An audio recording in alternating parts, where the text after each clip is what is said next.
life after Nikhil Harry? How's it been looking out there in practice as far as wide receiver? Yeah, once practice starts, I really kind of, when I cross the white stripe, I'm kind of a little different.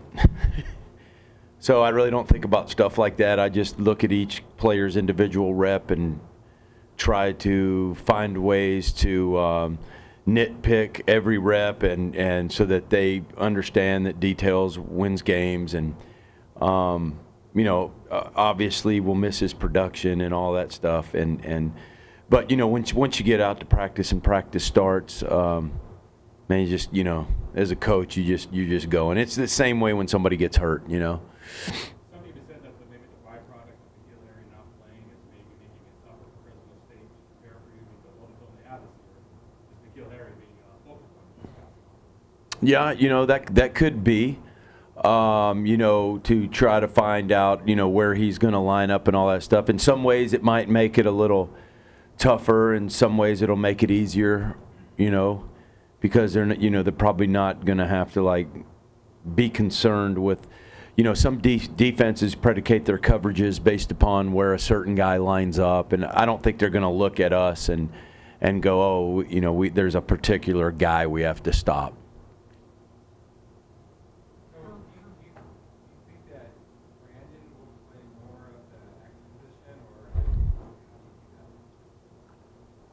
Yeah, him and Frank, and we got Jordan Porter's going to play, Terrell Chapman will play.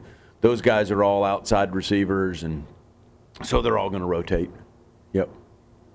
Kurt was talking about this kind of being the start of looking ahead. It's not easy using this bowl game. And Porter seems like a perfect case. Yes. That fits into that there's a guy that can play, but he still can redshirt. Right. Get a jump start on next year. It seems like he's like a perfect example. Absolutely, and that rule is, I'm still trying to wrap my mind around this new rule, because you do this for as long as I've been doing it, and then all of a sudden you spring it on somebody, they can play 4 games or however many games and still redshirt. It's just weird to me, but I'm very thankful that we saved time for him so that he can still redshirt and play in this bowl game. And, and I think, now that I've gone through a year with this new rule, I really, really like it, and I think it helps the kids. I think it's a great rule, because they get a chance to do something that you have on film that you can help them better prepare for going into that spring when they're, actually going to be eligible to play.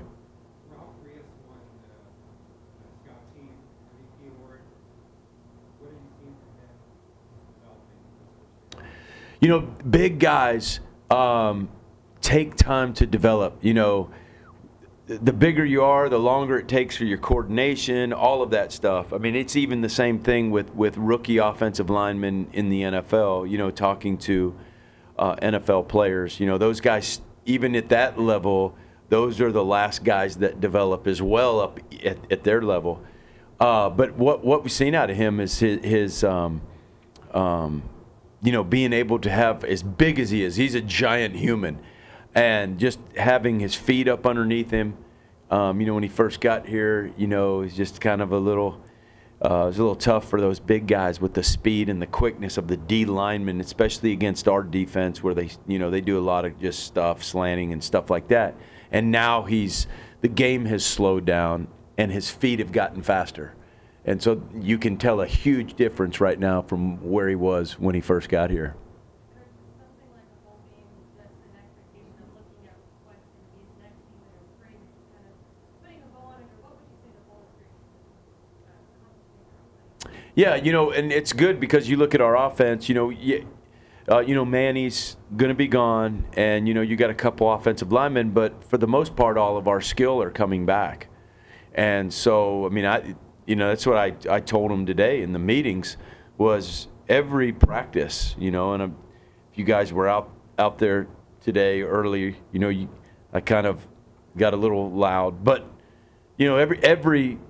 every second when you cross that white stripe is an opportunity. You're investing in your future, and you can't waste any opportunity. I don't care what bowl game it is, whether it's the Rose Bowl or we're playing in the Coca-Cola Bowl or whatever bowl comes up, man, none of that matters. It's like man, every second you're out on the practice field, this is what I'm trying to get these guys to understand if they ever want to get to championship level. Every second is an opportunity to invest in your future. Now, that's all of our jobs. And when I see people taking it lightly, I mean, as a coach, you just can't stand it. And so that, to me, that's what this whole bowl experience is about. Yeah, we're going to have fun. We're going to go down there, all that good stuff, hang out in Vegas.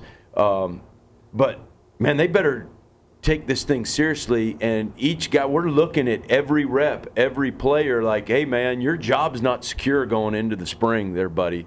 You know, don't think that it is on both sides of the ball. That's something that Herm, you know, talks about a lot, competition. And you can go out there and lose your job today if you won't practice like that. So I was just trying to get their attention, get them to understand how important these bowl practices are for their individual future and collectively for our team.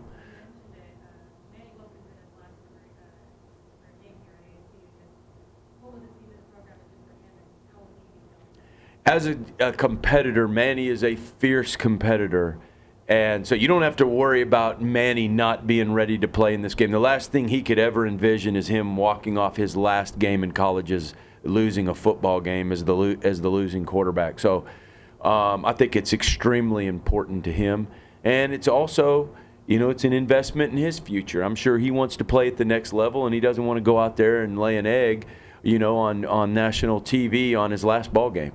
So I think he's going to be very, very excited to play, and that's all I've seen from him is his willingness to prepare for this game has been really good.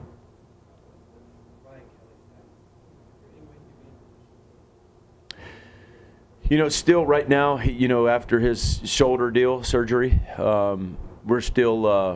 he's still in the process of healing from that, and so that's one of those deals where it's just like it's like a Tommy John surgery to a pitcher. There's a lot of success, but then there's times where there isn't. And so you don't know until they try to come back from it. And so we're really not going to be able to see that until he's 100% can go out there and throw 100 balls in a practice and then go and do it again and then do it, you know, 2 out of 3 days and not feel any discomfort and, oh, I got to sit, all that stuff. I got to sit out. And so we can't make any decisions, and I can't tell you because I've never seen him kind of do anything, you know. And so that's where we're at with him. Do you, your situation with the offensive line, like will Tucker be able to come back, or what do you think your line is going to be up there for the bowl? Oh, yeah, Tucker's practicing. He's playing. Yeah, he's ready to go.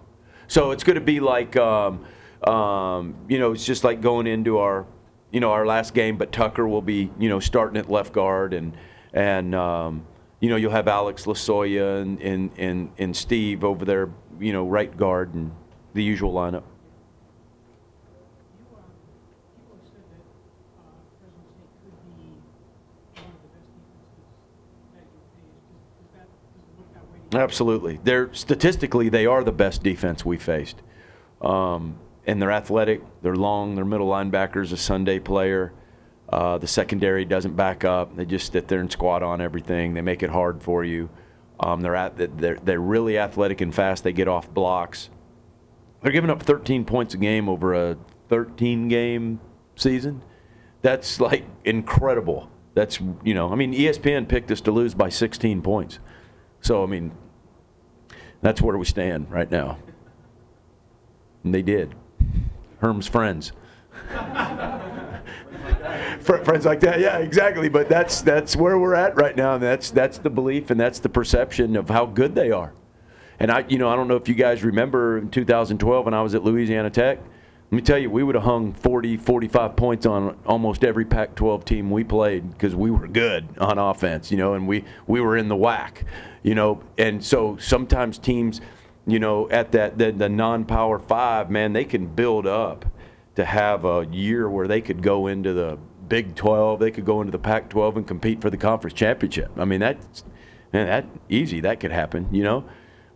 And Fresno's having one of those years where, you know, they could have been in our conference and easily been all the way to the end fighting for the conference championship. I mean, they're good.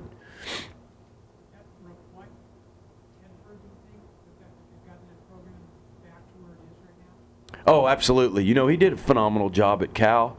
You know, I was on the staff that followed him and his ability to recruit. He had some great players there. I know he's a hard-nosed coach. The players are always going to be tough. He's gonna go out and recruit athletes. He's gonna get guys there. I mean, if you remember his time at Cal, there were some serious dudes roll through Cal at the time, man. And so he goes out, he does a good job recruiting, and then on top of it, so he takes that talent and he puts a good product on the field as far as execution's concerned. And I think that's where, you know, there's a lot of talented teams out there. I mean, you guys saw that. We faced some of them and beat them this year. But they execute at a high level on both sides of the ball. After talking with Danny, you know, they do a really good job.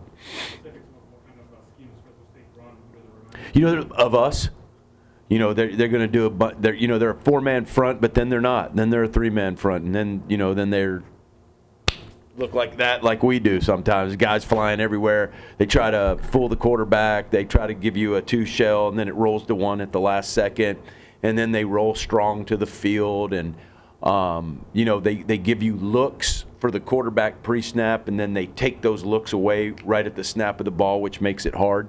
But it also opens up holes and gaps, and you just as a offense, you just got to find them. They're going to be there. You just got to find them.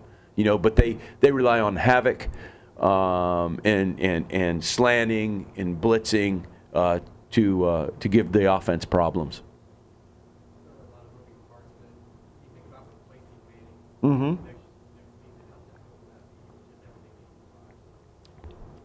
Extremely. You know, I tell guys this all the time. You know, I was on the staff at Cal, and when we started Jared Goff as a true freshman, and we went 1-11. So that ought to tell you how hard it is when you're, you know, starting a new quarterback, a freshman quarterback. If we are, we don't know, but it's very hard. I mean, it's very hard. It's an uphill battle because all of the things that you take for granted with a 3-year starter or an experienced 3-year guy like Manny is, you know, he walks in my room and we're watching film and I go, okay, if they give you that look, check to this. Got it. If they give you that look, check to this.